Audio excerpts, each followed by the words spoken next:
台语听有无？大讲报新词。大家好，我是阿婷老师，欢迎大家收看今仔日的台语听有无？足侪人上班拢会坐火车去上班啦。毋过大家敢知影这火车甲相关的台语词要安怎讲呢？今仔日的台语听有无？就要甲大家分享这火车甲相关的台语词。火车嘛叫做火云仔车、火焰仔车，因为古早时代的火车拢是乘烟的啦，烧火炭所以会乘烟哦。即摆的火车拢是食电的，所以叫做电气火车。火车咧行的路甲一般汽车咧行的路是无共款的哦。火车爱行铁基路，铁基路毋若是火车咧行哦。爱人仔嘛会手牵手，行伫咧铁基路顶，即个画面真正是浪漫之句呢。铁基路阁有分宽度，即摆代替的铁基路宽度是7分，就是标准宽度的7/10哦。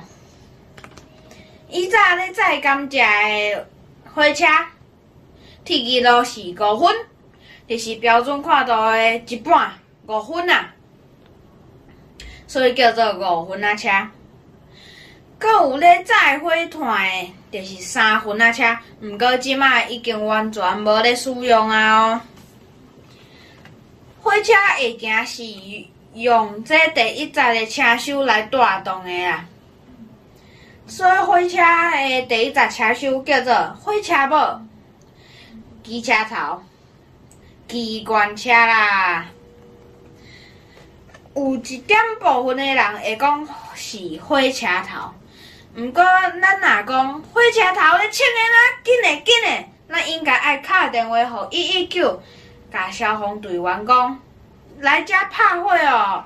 所以火车头其实是火车站。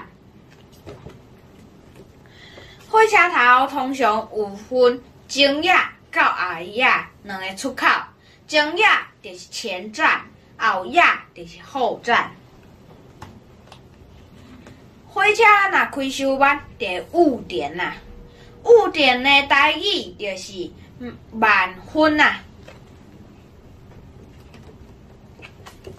这台火车若出意外，咱会讲这台火车摆链、摆尾。